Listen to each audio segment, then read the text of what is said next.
Welcome to the Egbon Podcast, where we have candid conversations with migrants or children of migrants who are doing very well in their careers in the hopes to inspire the next generation of dreamers. Today, we are joined by the Caribbean king of bass himself, Rick Leon James. What's up, man? How you doing, Rick? I'm doing excellent. Oh, thank you for coming. So pleased to have you with us.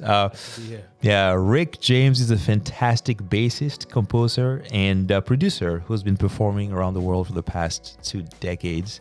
He's performed with celebrities like Estelle, Shaka Khan, Tiny Tempa, Yolanda Brown, Wizkid, and the list goes on and on and on. He's performed everywhere from Saudi Arabia to America. He was on the David Letterman show, Jay Leno, Conan O'Brien. He performed with Cirque du Soleil, and just honestly some amazing highlights in his story. And I figured that we have to have a conversation with you because you're so inspiring. Yeah. All right, let's get started. So, Rick James, where were you born? I was born in Trinidad, Trinidad. Tobago. Mm-hmm. Yes. So how was that experience growing up in Trinidad? Growing up in Trinidad, it was first of all, it was a lot of love in there, family, struggles as you can imagine in the Caribbean, and just it's a big family. Grew up in a big family, so you can imagine, like 16 of us, big family. 16 of you in a house. In one house together. Yeah. So that should be a little status too. A whole lot of love. Yeah, a lot of love. I'm sure a little bit of bullying from your brothers. It's all good. Yeah. What were the musical influences growing up? Musical influences growing up. First of all, it got to be my queen, Madre, my mom. She's the one who had all the music around the house. She's a singer herself, and she plays the guitar. And whatever she was playing, whatever she was into, I was first, hear that first hand. But growing up in the Caribbean, what we have there musically is we got a lot of influence from the calypso, soca, reggae, raga. We call it bashment. We call it dancehall. So who do you remember? So the artists you were listening to? Big artists I was listening to. I mean, it would be, let's start from the Trini side. It would be like David Rudder, The Mighty Sparrow, Lord Kitchener, singing Sandra, Shadow. Shadow is one I like too. I like a lot. You got Dennis Plummer as well. You got a few. Marshall. I'm getting to Marshall like later on. On the Jamaican side, with a lot of Buju Banton, Sizzla, Capleton, Determined, Anthony B, Bob Marley. Nice. That was who I was listening to. Later on, Beanie Man and Bounty Killer, Shabba Ranks. Yeah. Oh, so you had all that music, in your head playing around, and your mother was also playing. Yeah. I believe you picked up your first guitar at what age? Very early on? I would say pick up the guitar around age 8. Yeah. But officially 12. Age 12. So you started playing around with your mom's guitar, I suppose? Yes.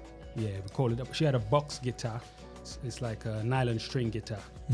And, she would just be playing chords and stuff, so I will always hear the guitar. I always hear her doing her thing, fiddling. And I get, tune into that, get a liking for the guitar. Yeah. And when was your first official performance, if you remember? First official performance. Might have been age 9, 8 or 9, yeah. And I know you were performing in your neighborhood around town. People were just kind of taking you from. So the story goes, I was, they call me, Lil Razor was my nickname in Trinidad. They gave me Little Razor. So at age 8, I started writing songs. That was the first music type of thing that I got into, was writing songs. And I find myself writing a lot of songs. So by the time I reached 8, going on 9, I've already written like 30 songs. I had a big scrapbook with all my songs in there. So performance-wise, them Lil Razor, the gangsters will come and they will take me to all the clubs. Right, so I'm the youngest inside there with all these, the mans on the streets. And they'll take me everywhere to perform, and I'll get up on stage, perform, and it would just always be like a encore, shut the thing down, you know. Do you remember some of the things you were performing at 8, 9 years old? Can you give us a little something, man? Some of the things you're recording? I would say that time it was like conscious music. I was into the conscious vibe. So there's tracks like, we living in a perilous time, youth man, leave out the guns to all the war and crime, too much killing in the ghetto. They pun bar the line, me want you to make up your mind. Right? Every day them get up is just gun, gun, gun. Shooting people, all the innocent one, all over the country. Pay blood a run. Hey. Man a catch copper shot by the longsome. Hey. That's Little Razor. Little Razor in the building. Oh, that's awesome. And I believe you kept doing that for a couple of years and you were offered a deal Yeah, man. at like 10 years old? Yeah. So it was a group of us. It was myself, fella called Bunji Garlin, Benjai. So after a while from all the performance, they link us up together. Benjai and Bunji Garlin, they was wicked in the streets, you know. So they put us together and we rolled together. So to go and get the deal, it was myself, Bunji Garlin, Benjai, and few others. You got offered a deal, but... So, well, you know, just when I was about to sign the deal, my grandma introduced us to Christianity. She said, hell no, you better come back to the She church, said, baby. you can't sing no more secular music. You have to sing for the Lord. So I didn't go down that route. I went the other side. I went with my grandma. You know? Yeah, so you started putting music together for your church? That's right. So I started right. So, well, you know, while in the church, so it was all of us. It was like all of us in the family. So it was 16 of us, and all of us went together to the church. So my bro went into the pastor, you know, other people went into this, that. So I'm thinking, well, what would I do inside here? Well, I already write, so let me continue that direction. So I started writing music for the church. Before you know it, all the songs that I wrote, they started including it in the service and just know all my songs. So it started becoming like something in the church. Yeah, from the street to the Lord. From the street to the Lord. So so that continued for what, a couple of years, and I think eventually you said you wanted to move to the Big Apple. Age 12, I went into the writing and the instruments. So I continued with the singing, but then I wanted to accompany myself in the church. So that's when I had to get a teacher from the church, and he would play all different instruments. You know, you play bass, guitar, saxophone, drums. I'm thinking, wow. So he started teaching me the guitar, like the theory and some practical as well. And then I started gigging in the church. So I got called for this, to play with this pastor. His name was Vernon Duncan, and he would sing as well and write songs. So he called me to play lead guitar on one of his live recording. You were that good, huh? I made it, yeah. I was putting in the work. I was practicing a lot, so. So you started following him around different churches and performing with him? Yeah, like that. And then when did you decide to move to New York? Well, you know, things was, it's tough. It's a tough life in Caribbean. Right. It was hard. So after a while, you know, I wasn't getting the fulfillment that I was searching for. I was getting better with the instrument. People, after a while, they start calling me to arrange the music for the church, take over the arrangements, and just lead the service. But it wasn't enough for me. I wanted to further the music. Right. And the writing was always cool. I felt like I had the writing natural. But I still had to fine tune it a little bit. But the instruments, whatever I learned on the sax, on the guitar, I learn it on the bass, and then move it around to the drums. And yeah, so you just want to keep learning. Further. So then I decided, I said, right, I need to get out from this place. And things wasn't going well, family life, certain things. I was just like, man, let me roll out from here. Yeah. Let me go and do my dream, you know? And you decided at age 12 that you were going to gig around to raise enough money to leave New York. To go to New York. That's crazy. So from age, I started thinking about it from 13, but 14 is when it got serious, and I said, right, I need to roll out. At the same time I was doing the music thing, I was making a little money a night, and I also did welding. That's my trade. So I can like build gates and do those type of stuff. So I was getting a little money from that as well. So I told my grandma, I said, Ma, I ready to roll out from here. She said, well, boy, how you gonna leave? We ain't got the money for that. I said, I'm gonna get it. She said, you know how much for a ticket? I think it was like $5,000. I said, I don't care, I'll make it. I put it in my mind. I said, I'll get it. I'll sort it out. I remember my mom and pops sent a saxophone and a guitar for me, and clothes and all of that. I remember going in the barrel, and the first thing I just went straight for my saxophone and the guitar, and there was a bunch of clothes as well. I was like, I just grab my instruments and go on. So after a while, I mean, like, it was just a year after, I think she said that at age 13 or something like that, a year after, I said, right, I'm gonna have to sell this guitar or something. And use the rest of the money, put some money together and sell the guitar in the end. And then I had money left over as well too. So I just gave that to grandma and said, right, let me know, I'm ready to go. Sail off to New York City. That's incredible. You had such a drive, even at such an early age. I mean, so many people when they're 13, they don't even know. Some boys don't even know to wear underwear. So at age 14, I guess 13, 14, you land in New York. And then how does that go? How do you find yourself in New York? Landed in New York. I forget one part. There was a lady from the church I met, realized, and her and some of my brethren realized, I told them that I want to roll out and stuff. So she said, well, I live in New York, you know, so you can always come and stay with me. I have family in like Baltimore as well, Washington, D.C. So that's where my grandma went there and I went to New York. So the lady said, you can come and stay with me, you know. And the first job I got while I was there was in her church, in the choir. So as soon as I play a couple notes for them, they're like, wow. So straight away they take over the choir and lead the choir.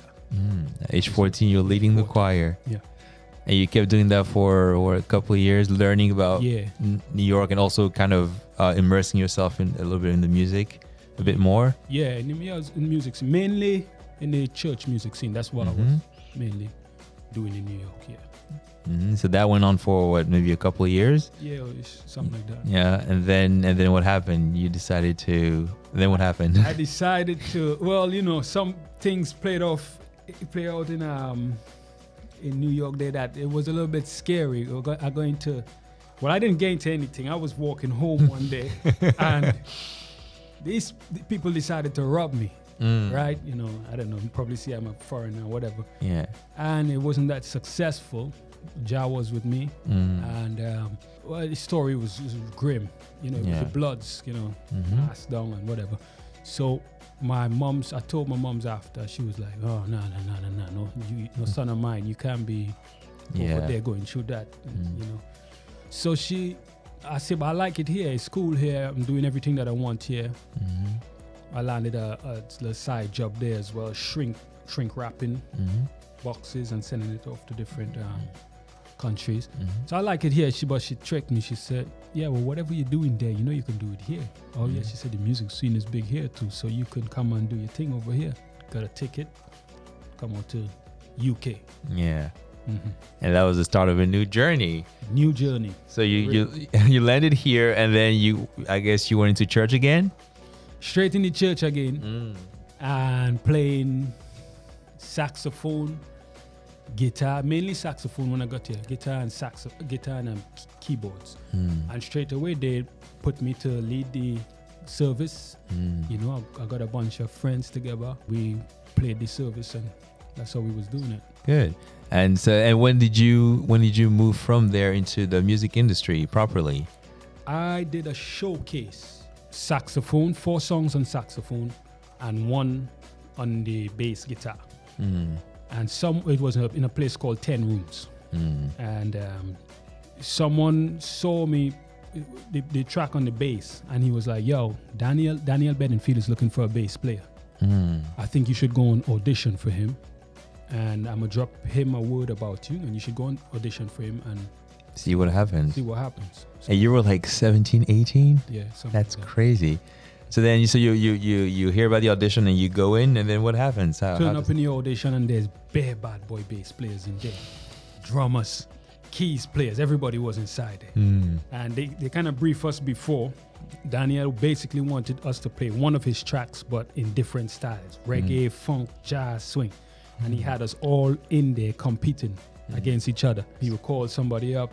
This guy, he'd call a band up and bass player would go and kill it. Some bad boy bass players wasn't there, I'm not gonna lie. Otto Williams and Colin and different names, different people. And he was basically choosing his band in the moment. Right. So we was battling for that. People like your boy Femi, Kapapule, Dave Tench, Joshua McKenzie, them type of names was there. Incredible. So you would be playing a song and then he would say, jazz it up. Yeah. And make it blues. Yeah. Make it funk. Yeah. Maybe you're going to do a little something for us, huh? Why not? All right. Let's do it. So you auditioned for him. How long was the audition for? Do you remember? About an hour. An hour? Yeah. And then. So he started, after a while, people started leaving, and then it was like a few of us left there. I remember him saying to me, stick around for a bit. I said, all right, cool. I watch around the room. I see Joshua, Dave Tench. And basically what he did in the end, he chose the band that he wanted right there on the spot. Wow. And then it was the band that left. And that was the band that he took on the road with him. His very first touring band. And then from there, you're going all around the world. Yeah, man. He was big. He was a big star. That is incredible. Had, like, a few number one hits. You're like 17, 18. Do you remember, where did you guys go? What was your first place you guys played, if you remember? I remember we played everywhere. Amsterdam. We played a lot of, around UK as well. Liverpool, Birmingham, Manchester. And I remember we played Shepherd's Bush, Empire. That was a big one for me. Is that where your mom got to see you play for the first time? First time I got some tickets, and mom was in front row, mom, pops, and even Joshua's pops was there. And they all meet each other, and I could just remember the look on her face, seeing me for the first time in the bright lights. Yeah. Because Daniel would have me open up the shows, and then the rest of the band would come on stage. It was a nice moment. Oh, man. But it was nerve-wracking, though, I tell you that. I can only imagine. You're like 18, by like 17, 18, a lot of people are just trying to get into drama school, trying to get into music school. And here you are, like, performing for like a star, and you're opening the show and you're leading. That's It must have been, I don't think you have the tools yet to really deal with that as like an 18-year-old. Emotionally, no. Yeah. But you were just like, I'm a bad man. No, I was just like, I had no choice. I'm there. Right. Afraid, so go and just see what happens. I would always take the risk. Yeah. But to be fair, it sounds like you were really immersing yourself in music. So you were, you knew what you were doing. You had spent probably countless hours just working on your craft, even at home, and just so. For him to pick you to be his bassist and to kind of open the show, you must have been incredible, even at that age, I would say the talent was there, the work ethic was there, putting a lot of work. I'm still putting in work, and so all that was there. It's just the emotional intelligence, and it was the first time. So it was always nerve-wracking. But I would just dive into it, see what happened. Every night after, I'm like,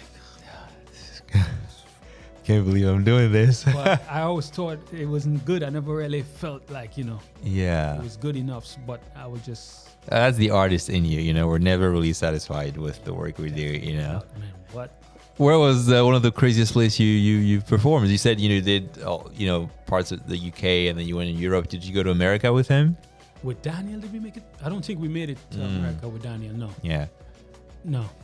So then you did that for how long? A couple of years? So what we did was TV dates and radio dates. So the first radio date we did, I remember I had an acoustic bass, and he had this song that he wanted us to do was from The Killers. Somebody told me that you had a boyfriend that looks like a girlfriend, something like that.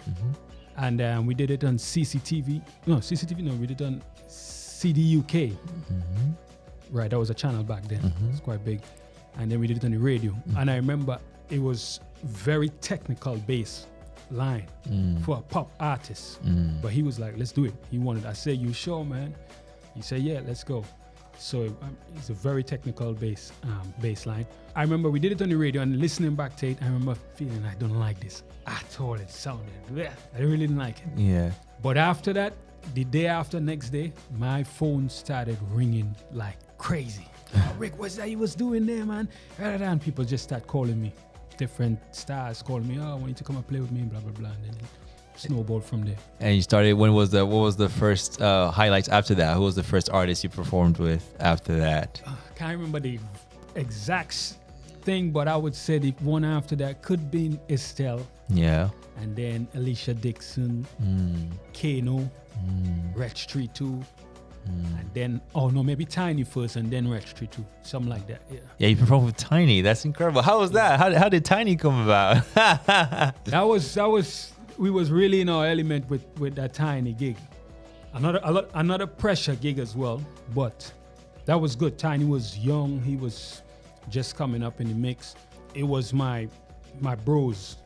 So that was a lot of fun. Yeah, that gig was a lot of fun, but a lot of pressure, I would say, as well, because we've done the stuff that we've done with him.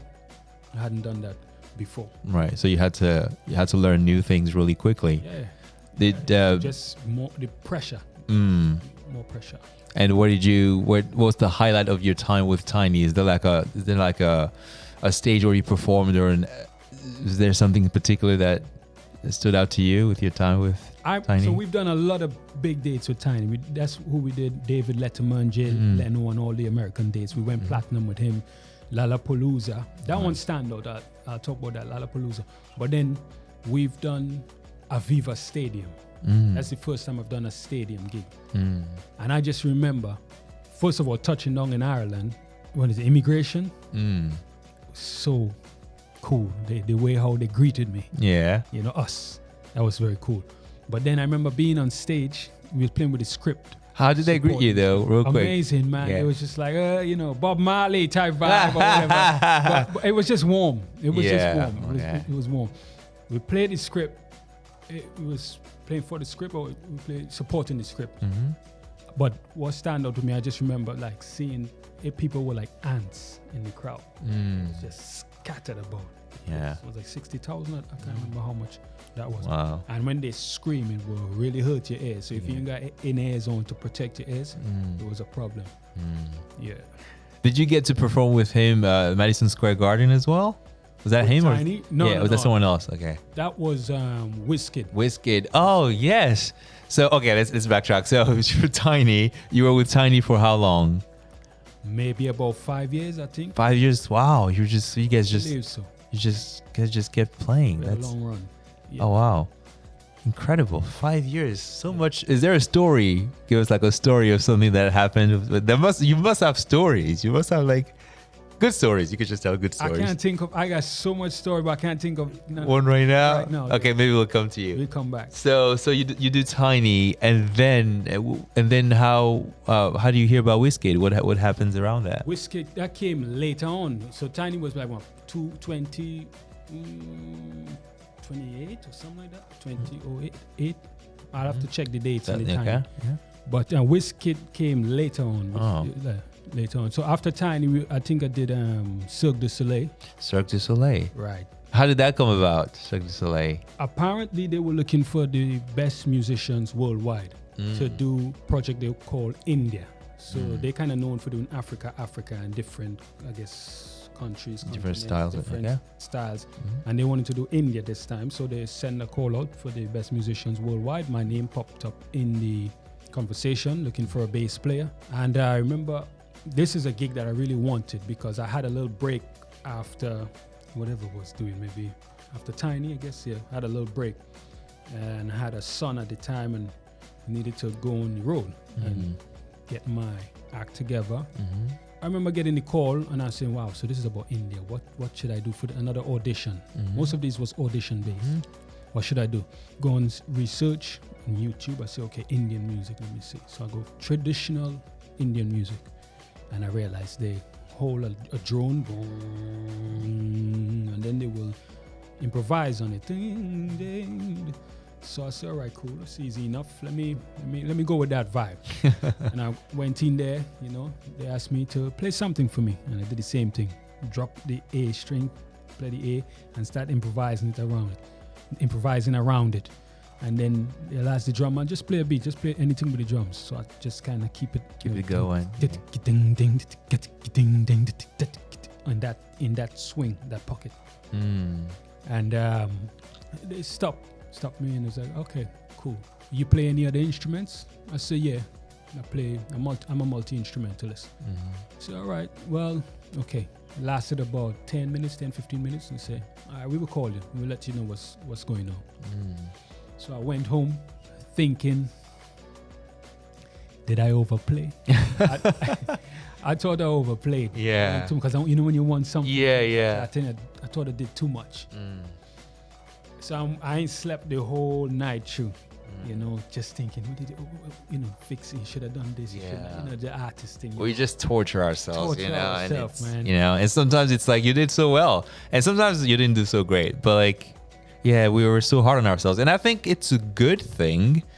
Otherwise, you wouldn't keep pushing yourself. But it's also like sometimes we need a break. You know, we need to give ourselves a break. So then you don't sleep at night, and then what happens the next day?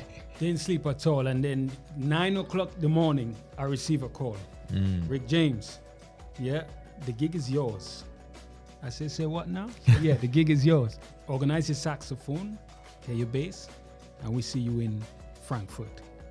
This is the dates, boom, boom, boom. Rehearsal start this time. And this was for two months rehearsal. It's a massive cast. Yeah.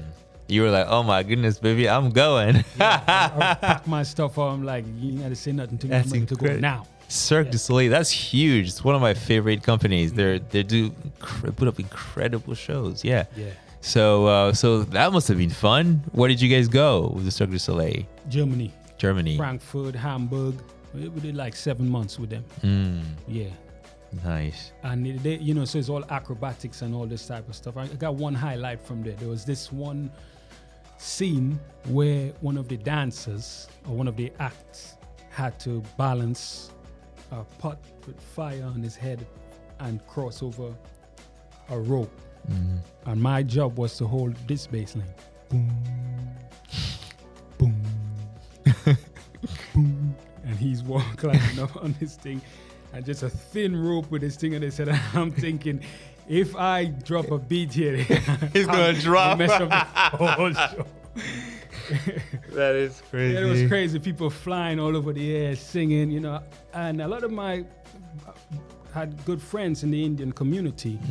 You know, some names come to mind. My bro Ash King, he's out in Bollywood right now doing it big time. And a drummer, Bredgen, you know, he was younger than us, but Kaz Rodriguez, he's in the mix too. So you get to bond other people inside there. Yeah, that's It awesome. was really good. That was very challenging. That one was probably the toughest one for me. What made it so challenging? That time in my life, 20s, you know, in the 20s was really rough. Just emotionally, just fighting demons, just bad. Just a tough time.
Making the blues a bit. Hey.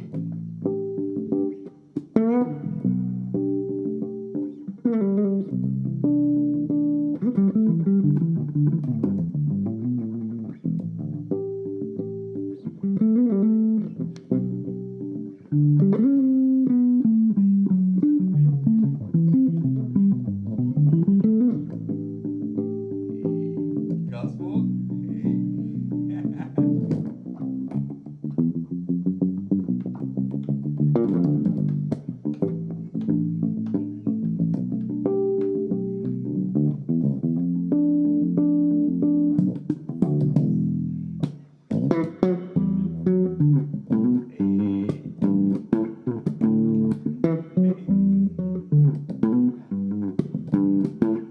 Rick Leo James, the original king of bass, baby.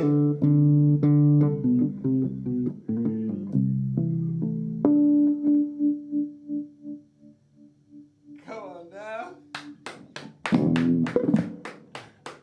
That was awesome, man. That was so good. Was that good? Amazing, mate. That was so cool. Oh man, I'm so happy, bro. I'm so happy. Dealing with the pressure of being a performer, of life pressure. And just young, innit? Just, Yeah. How do you, I mean, I'm sure it's different now from then, but how did you manage all of that? The business side, the life. I mean, life of an artist is not, you know, it's quite challenging. It really Yeah. is. Even when you're in the middle of doing a show, I mean, you're doing incredible shows as well, but like, how do you manage the whole thing? I look into different things, you know. I was on a self-help mission. If I could have found anyone who would just be like, all right, cool, let me set you, you know, this is what you got to do. You know, you get into a little meditation or, you know, a little thing, something, you know. Did you have like mentors, or did you try to find people that can kind of guide you a little bit, or did you? I was just searching on the net, you know, just guiding yourself, really. You know, moms will do her bit, pops and they will do their bit, but I was on a different path, you know. So it was just like, I guess I had to, that was my path to go and find myself. Yeah, figure things out yourself. Things out myself. Yeah. No, I can't. It's very hard being in the limelight and living as an artist like that, especially when you're touring and there's so much pressure and you have to do these high stakes performances. And I think oftentimes when we're that young, we don't have the tools to really deal with that, you know. And it looks amazing from the outside, but sometimes dealing with it every day, the pressure, the expectations, even the downtimes as well are quite hard to deal with as well, because you're like looking for the next gig, and you know it's not an easy thing. But here you are, starting at like 18, Right. really touring with these incredible performers. That must have been a lot. It really was. Yeah, what advice would you give like a young artist? You know, let's say someone loves the bass and they want to pick up the bass. What advice would you give them early on, and then also later on in their career?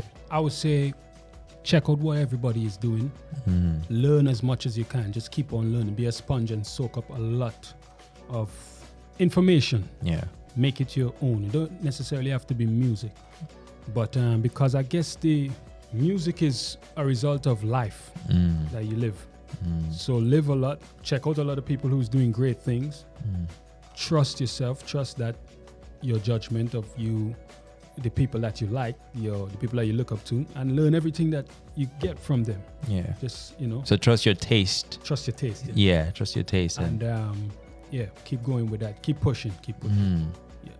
That's but I'm sure you must have had a specific unique talent, because that doesn't happen to everybody, you know what I'm saying? I mean you're in it, so you're not seeing it, right? But from the outside I can tell you that's an incredible journey, Right. So from Cirque du Soleil, then what happens next? I think we take a break, started a jam session. Could have been before, but we started a jam session. I started a jam session in a place called Troy Bar, Shoreditch. And a friend of mine, who used to run it, he was leaving, and he was like, yo, I'm not going to be doing this anymore. So I used to play some bass with him from time to time. And he said, do you want to run it? I said, yeah, cool. And that's when I get to experiment in the jazz world, because I always loved the jazz, and the fusion.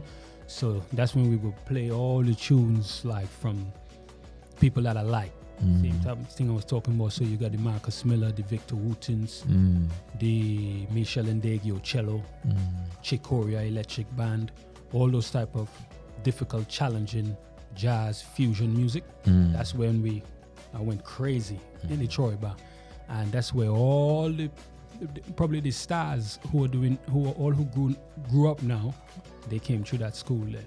And I think that's where you met a little lady called Yolanda Brown. Oh yeah. Wow, lady. I know. I'm being sarcastic, but how did that come about? YB, man, I was in my John Coltrane phase then, because I studied the instrument that I studied officially was saxophone, jazz improvisation in Goldsmith University. So eventually you went to university to study jazz. Yeah. Eventually. 1 year, it was a 1 year course. So in my downtime, I did that.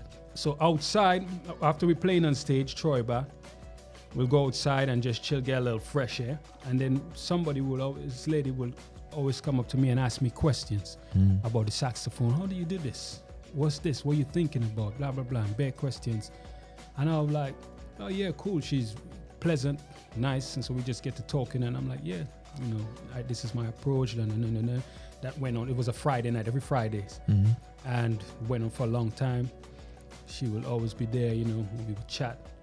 And then for after 2 years, so for 3 years, she just disappeared. I ain't seen her. This is Yolanda, by Yolanda Brown. I haven't seen her for 3 years. I'm like, wow, okay, I don't see her anymore. Anyway, cool. Doing, going back, playing, whatnot. Then somebody said to me, Rick, you should, have you seen your friend lately, Yolanda? I said, no. He said, man, she's doing big, I said, yeah. I said, okay, all right. So you should check her out. A year after, someone said again to me, yo, you should check Yolanda out. She just met the Queen. I said, yeah, for what? He said, she's playing with a band. I said, a band? He said, yeah, she plays saxophone. I said, saxophone? Okay. So after the night was over, I went home, went on YouTube and I checked. I said, all right. So she's playing saxophone. I said, okay, cool. She's in the mix. She's in the music. Yeah. Sure enough, maybe I reckon 3 months after or something like that, I got a call. YB called me, Yolanda called, asked me what I'm doing, blah, blah, blah, because I was putting out a lot of stuff on the internet of me producing things that I like to do, like produce music for films and just writing music and stuff. So she must have saw that and asked me, she came to, can I come and check out the stuff that you're doing? So her manager came over, Bro T came over in my studio at the time, and I remember we listened to a bunch of music. Probably went through about 30 tracks. And then we talked. We said, this is what we want to do for YB. We want to do a reggae album mix up with this. Let's see what we can do. You like my sound? Let's see what we can do. So we booked the day, first day, me and YB in the studio, and we licked down 3 tracks one time.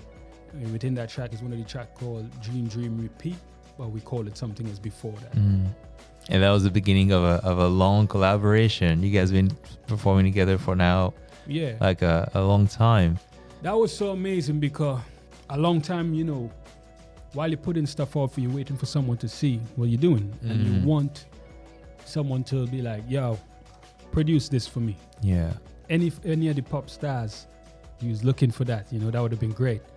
But they trust me to produce and compose. Yeah, it's such an incredible thing as an artist when someone kind of sees your value and validates you and just say, hey, come with me and let's kind of build a community together because I value your art and I value you as a person as well.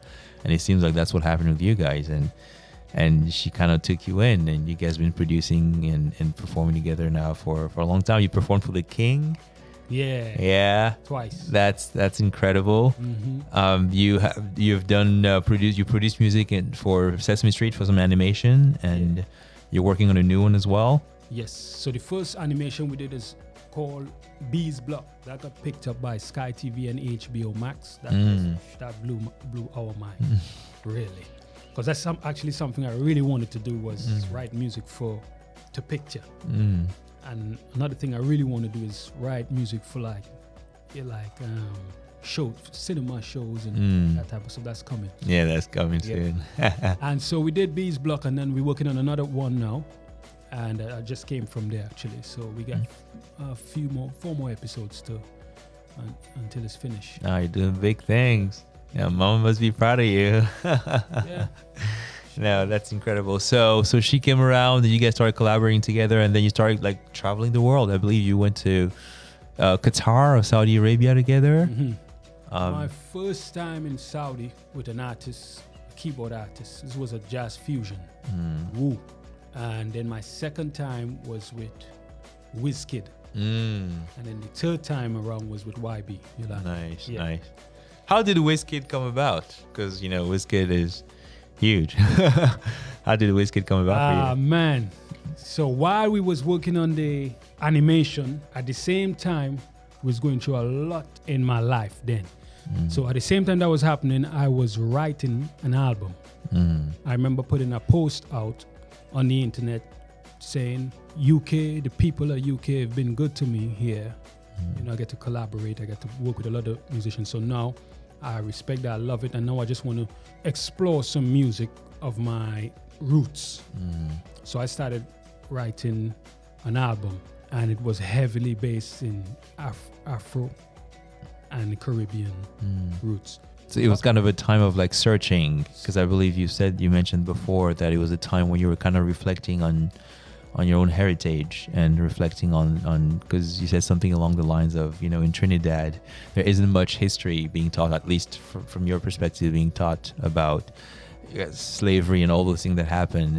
And somehow you found yourself kind of hungry for that. And you wanted to explore that in your music.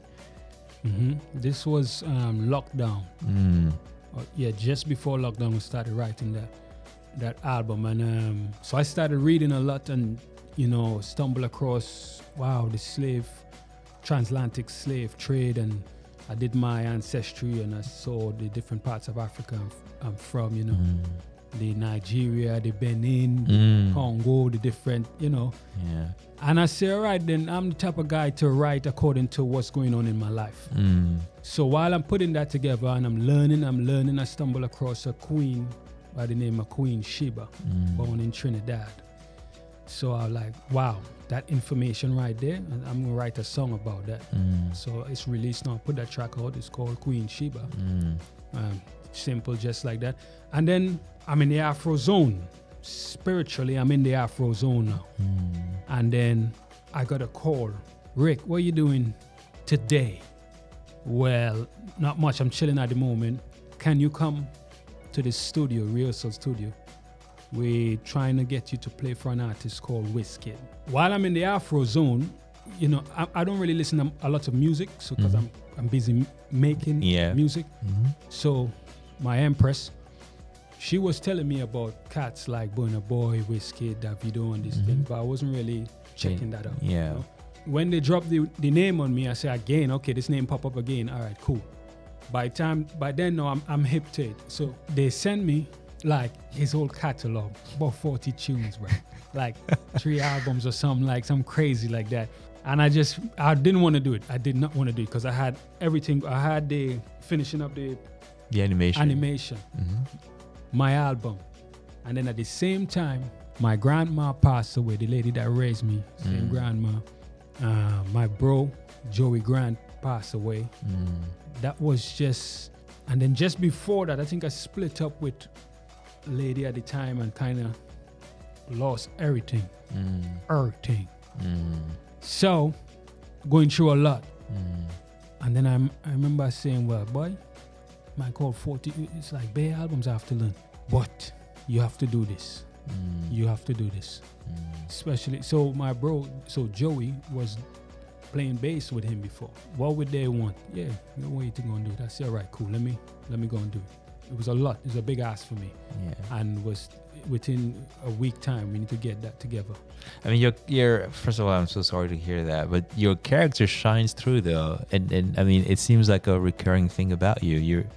You always take on these challenges. It's almost as if you never say no, and no matter what's going on in your personal life, you're always coming through and delivering to the best of your ability. And I think that's so commendable. You know, I know you're very humble, but it's so inspirational, and I think that a lot of people can learn from that, because it's just so many people just aren't able to take on these challenges, and I think you just kudos to you. My hat to you, man. I think you're such an incredible person, such an inspirational person.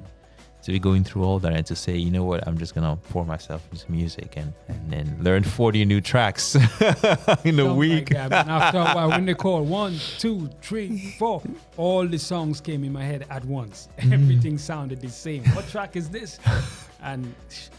But luckily they set it up in a way that it was good. There was different cats there, regular bass players that he used. And so it was a full band. And I remember while that's happening, I'm thinking, okay, I'm in my Afro zone now. So Wiz is killing it. He's always killing it. By the time he's killing it. So I'm like, wow, if I don't do this, it'll be silly. Yeah. Right? So go and do it. Take your beating. I know it's not going to be perfect, but go and do it. And like you said, just head down, dive in, roll your sleeves up, let's go. And we went to America. We started rehearsing in America. And I remember Wiz pull up with about could be about 20 people in that joint, but very Africans everywhere. And you know, we learning the thing. And it was pressure, more pressure. But I said, right, cool, I'm here, let's go. And well, in the end, I got the gig. Was there like an audition process for that? It or was just a little bit kind of audition process, yeah. Same kind of thing, people coming in and out. But I know the people there, so I was kind of like, why do you want me to audition anyway? Yeah. But as you know, we still did it, you know. Yeah. And in the end, he wanted me to. Apparently, Wiz wanted me to do the gig with them. I got the gig.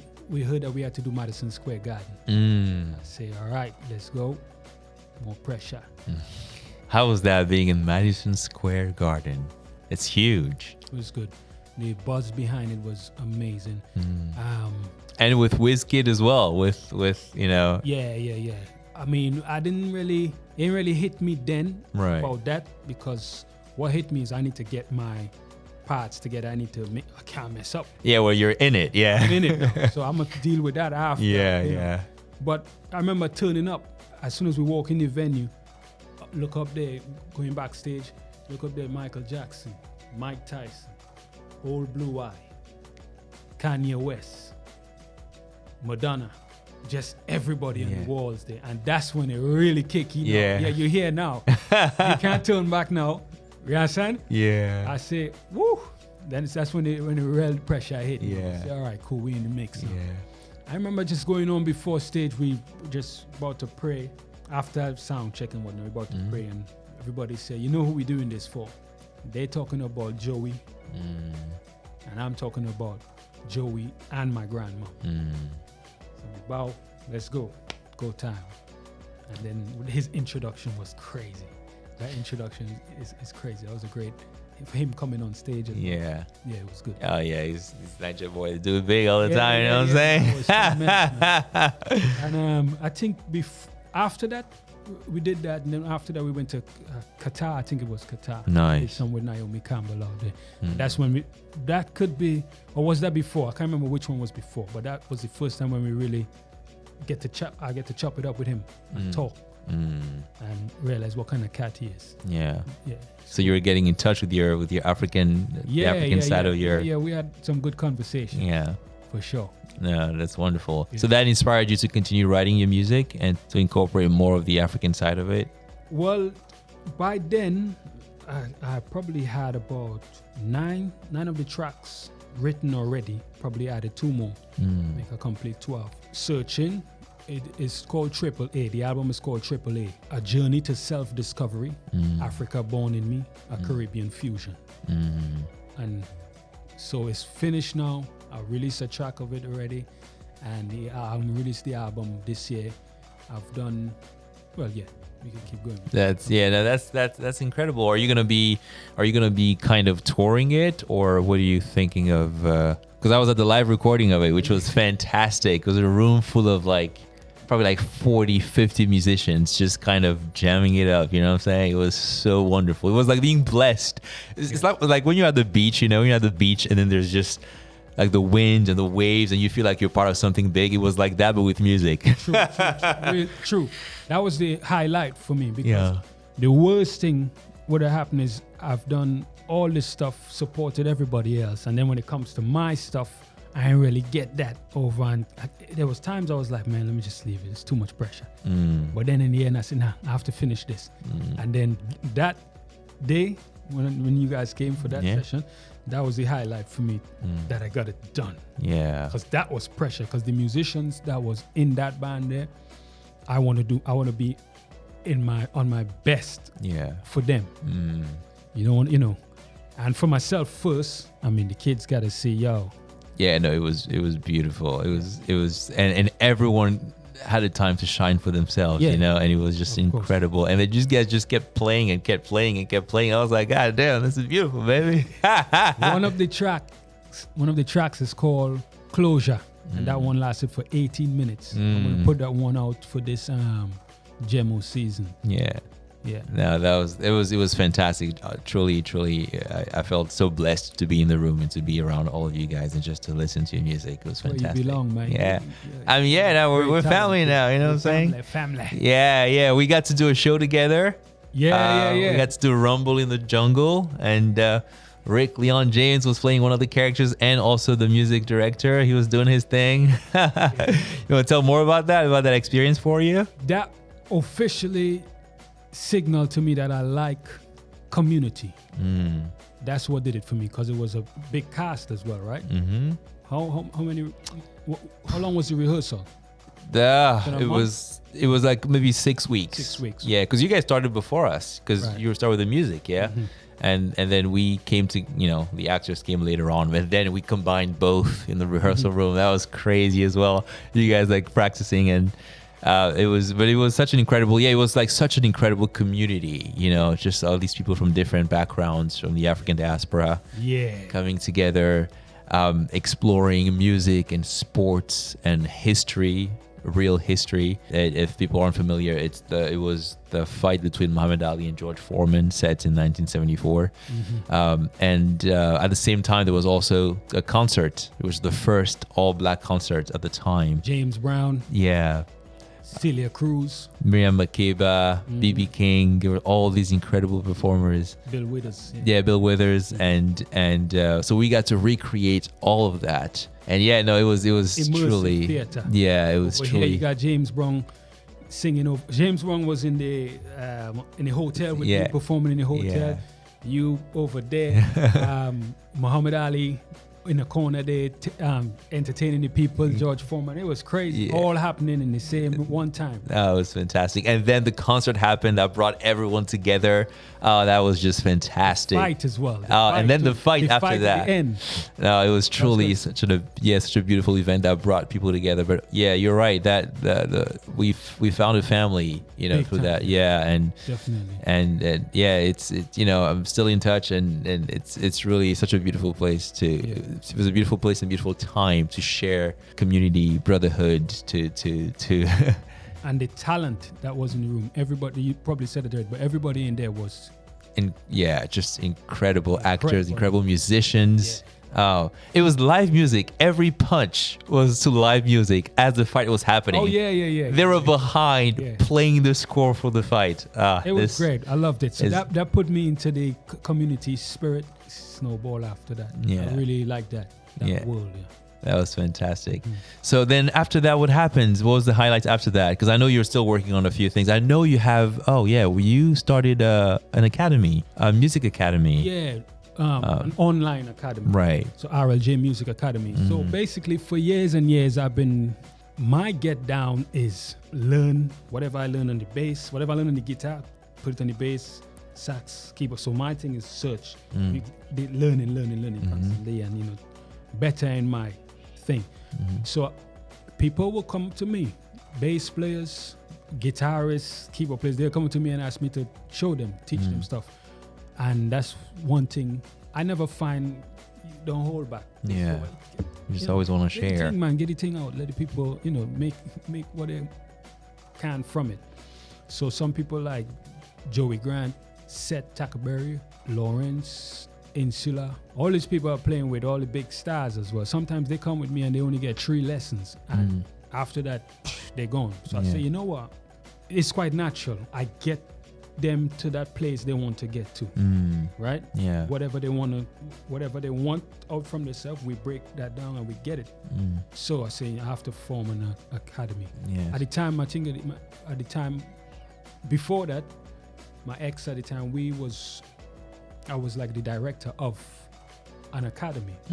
So I say, so it's always been there to teach, give back. Right. So I say I start my own academy, RLJ Music Academy. That's it. Online teaching people and yeah. I know it's and again, I don't think you appreciate it as much as some of us do, just looking at it from the outside perspective. But I think when you're an accomplished artist who's done all these amazing things, even when you think that isn't much, or you think that it's not good enough, we're watching, and to be able to give back to young artists, to young musicians who are just aspiring and hoping that they can, one day maybe be in a little bit of your shoes and just do a little bit of what you've done, and to have someone like you be able to give back and teach and mentor young kids, I think it's such a beautiful thing. It's such an amazing thing that you're doing, and I'm sure they're so grateful to you for that. But I'm grateful for you for that, because you're sharing those gifts, and you're sharing that which you were blessed with, even though you had to work hard for it. But to have teachers and mentors like yourself, I think it does a great service to the community, and it's partly why I'm doing this podcast as well, to highlight the stories of people like you, or migrants or children of migrants who are doing amazing things that some people in other circles might not be aware of, but to highlight people like you and to put a face out there, it's truly important, because we need to see that. A lot of times, young people, they need to see someone like them. You need to see someone who looks like them, who sounds like them, so that they know that, okay, if this person can do it, then I can do it. And especially in this context, if you are a migrant or a child of a migrant, and you often feel like you're an outsider, you often feel like you're 1 foot in, 1 foot out. It's kind of hard to believe that you can actually achieve this. You're looking at it right now. Give thanks. Yeah, so thank you for doing that, and thank you for giving back and for inspiring the next generation. That's truly amazing. Give thanks. Yeah. So I also wanted to talk a little bit about identity, because I know what do you identify yourself as now? Because you grew up in Trinidad. You also wanted to explore a bit of your African roots, and I know you say you also have some white in your family. What does Rick Leon James identify as? I'm mixed up. the Afro side is heavy, like it's real heavy, and I get the other side too. It's real light. I kind of put it down to this: fall in love with your ancestry and the different sides to you. I can't say because of this, because of what we've been through, because of that I should have self-hate within. Nah, I have to balance that out inside of myself, embrace all sides to me. That's my energy, that's how I see it. So I'm Afro-based, Caribbean, Caribbean we mix up we got the white side and the African side. And I can self-love. Yes, I mean you have to be kind to yourself. Yeah. Because younger growing, I'm very, very harsh to myself. Do things just trying to get out of. I try to embrace that now. And it's always been the underlying things. I've been always searching for some that God essence as well. Put God first. That within kingdom, so to speak. Yeah, that kingdom within, that inner peace. Yeah, it's quite interesting, just like you mentioned, right? Because you said early on you were kind of trying to escape some of it, and now growing up, now an older man, wiser man, more accomplished man, you're trying to embrace all the sides of you, and it's kind of the journey that we're on, I think, as artists, but also as people from different parts of the world. Whether you migrate to a new country, you just want to assimilate, you just want to be a part of it, you just want to be one of them, and eventually you realize that the things that make you unique are all the things that make you, where you're from, the places you've been, your heritage. And I think there's beauty in embracing all of it, and I can hear it in your music, because your music has all these elements, so that it's truly a beautiful thing. I think when you find that's when I found the African side, that was a big piece of the puzzle. Because it's not talked about in the Caribbean that much. It's not really, we ain't talking about that. We're talking about other things that's not really helping me. Right. So once I find that, I'm like, oh, okay, that's cool. So now from that, I can see, when you say you go back to your roots, then you know where you're going. Yeah. So my type of creativity is like, if you teach me something about this mic here, I'm the type of guy I will write something about this. I might write something about this. So if I learn something about my heritage, best believe I got like 4 or 5 albums coming from that. Yeah. And that's my type of vibe. So it's a blessing. So I write songs like Kings and Queens, Throne of Thrones, Closure. I got a tune called Niger Boy featuring Femi Tomorrow. Hey, Femi. This album features like over 16 people, the players that I really like. And so, just that creative side. With the brain, I was taking that writer side. I can write about 3-4 books on the back of just like. So I went back home. I went back to Ghana, visit the Oshun Castle, and just. How was that experience for you? So that was with Wiz as well. So we went to play over there, and I remember everybody doing their own thing. And I just say, I took my phone and I went out there, meet my own people, and turn up there. And everybody was kind to me, man. Yeah. And I took my phone and asking questions. I put it on YouTube. The first time I did anything like that, I was just moving, following the spirit, and just, wow, my people been through mad. This is crazy. So it hit me deep. Yeah. So I write a song like Closure. That's probably when Closure was written, because of that. It's a melody, it's a hum. Yeah. It's just a hum, it's like a healing type thing. So I think there's this realization that I think some people, whether they're Caribbean or they're American or they're even English, when you realize that like your history doesn't begin at slavery. Yeah, exactly that. You know what I'm saying? Yeah. And this is what it does when you actually go back and actually try to learn about your heritage and try to learn. Yeah, face it. Yeah. Caribbean history is beautiful. African American history is beautiful. All these things are beautiful, but to also try to learn about the history before that, and trying to get in touch with that. Yeah. It moves you, man, because you realize there's real history there. There's real morals and values. There's you come from a people who are ancient. Who are ancient, truly moves you. So I can only imagine as a musician, you were best just like, move I've ever made. Best like Best move Yeah, that's Yeah. wonderful. for real. Uh, Yeah. Maestro Rick Leon James. I'm in the mix, man. I'm here. What's next for you now? Finishing up this animation with YB, producing her new album. YB got a whole lot of stuff coming from me, everything musically. I'm in her corner. My album is coming out. Look out for some books. I want to get into the book because I'm a writer, really. I'm a writer. The music playing, the instruments came later. I'm officially a writer. My journey that had painful, traumatic, I could put pen to that and put it in a way that is beautiful to people to digest, read, Yeah. and take a leaf if they want to. Or, Yeah. you know. Well, in the meantime, they can listen to this podcast and get a little gem Definitely from listen you. to this podcast. You have to listen to this Yeah. podcast. So if I'm going to Trinidad tomorrow, what do I gotta try? What kind of food do I Doubles. gotta try? You have to try doubles, you have to try stew, Mm. whatever, and dumpling. That's my favorite. Green fig. So I'm a fruit guy. Yeah. What's your favorite fruit? Pomsite, no, pomerac. Mm. Then pomsite, plum, the peas. Then we go for mango. Hey. In Trinidad, you got bear mango, you got Julie mango, you got long mango, you got Dudu's mango, starch mango, bear mango. None of these mangoes here. Now you got none of that. You have to go over there for that. And it tastes different, you know. All of them they got a little slight different taste. Yeah. And you know it as well. And you know it to see it as well. Yeah, that's wonderful. You have to try that. And then you have to go to Carnival too, right? Mm. Yeah. Even on the record, I put something for. So in the Carnival, it's more like soca. Yeah. Hey. So you got to experience that too. But you have to go and you have to get into the calypso. Mm. That's a little bit before the soca. Yeah. So on this track, the track called Queen Sheba, that's the vibe I put on it to get a little calypso to get.